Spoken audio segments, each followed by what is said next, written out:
প্রিয় দেশবাসী, শিশু, কিশোর কিশোরী, তরুণ তরুণী, ছাত্রছাত্রী, নারী পুরুষ, নবীন প্রবীণ, আপনাদের সকলের প্রতি আমার আন্তরিক সালাম ও গভীর শ্রদ্ধা। আসসালামু আলাইকুম। শুরুতেই আমি দেশের সবাইকে শুভেচ্ছা জানাচ্ছি।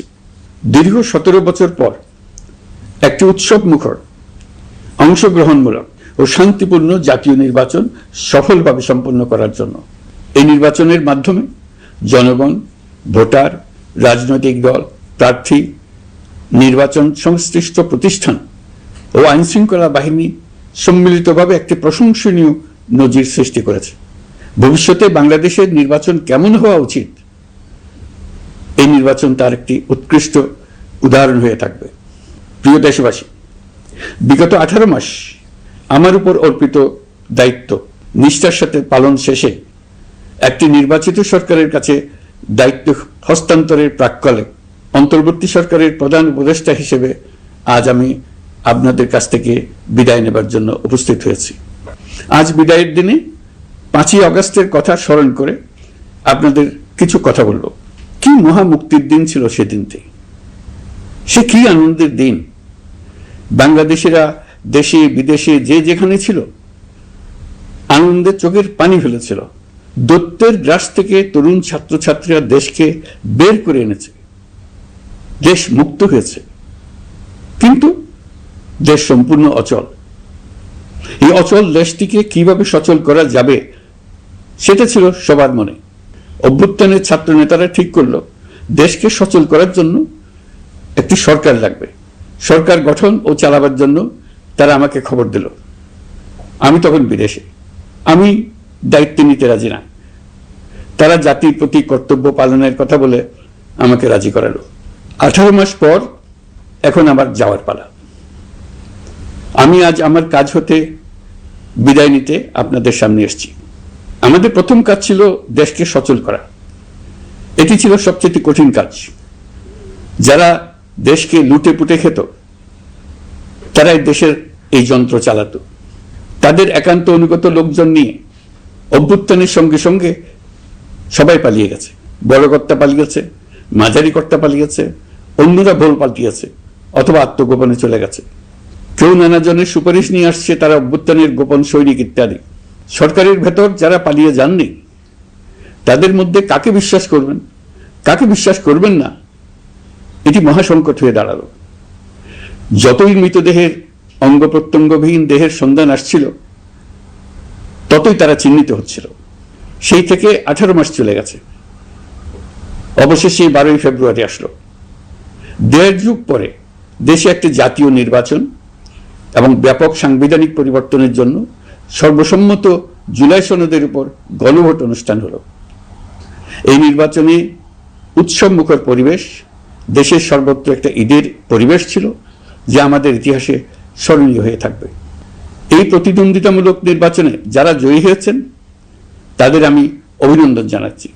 যারা পরাজিত হয়েছেন তাদেরকেও আমি অভিনন্দন জানাচ্ছি। হার জিতই হলো গণতন্ত্রের সৌন্দর্য।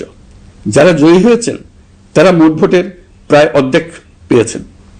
যারা জয়ী হতে পারেননি তারাও মোট ভোটের অর্ধেক পেয়েছেন। যারা জয়ী হতে পারেননি তারা এই জেনে আশ্বস্ত হবেন যে প্রায় অর্ধেক ভোটার আপনাদের উপর আস্থা রেখেছে।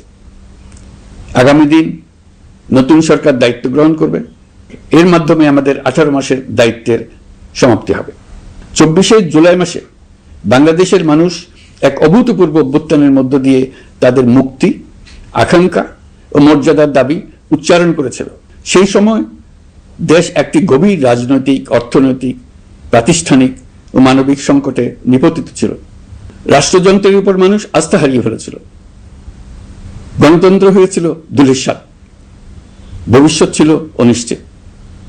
ঠিক সেই সংকটময় সময়ে আমাকে আহ্বান জানানো হয়েছিল একটি লক্ষ্য সামনে রেখে বাংলাদেশকে আবার স্বাভাবিক জীবনে ফেরানোর জন্য 3টি দায়িত্ব দেওয়া হয়েছিল: সংস্কার, বিচার এবং নির্বাচন।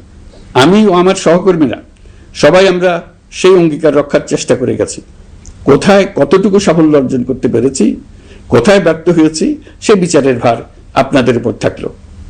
আমাদের প্রচেষ্টায় কোনো ঘাটতি ছিল না। আমরা মানবতা বিরোধী অপরাধ, দুর্নীতি ও অনিয়মের বিচার প্রক্রিয়াকে রাজনীতি ও প্রতিশোধের ঊর্ধ্বে রেখেছি। আমরা ভঙ্গুর প্রতিষ্ঠানগুলোর প্রশাসনিক, বাণিজ্যিক, আর্থিক সংস্কারে হাত দিয়েছি, যাতে ভবিষ্যতে কোনো সরকার জনগণের ইচ্ছার বিরুদ্ধে নিজেকে স্থাপন করতে না পারে।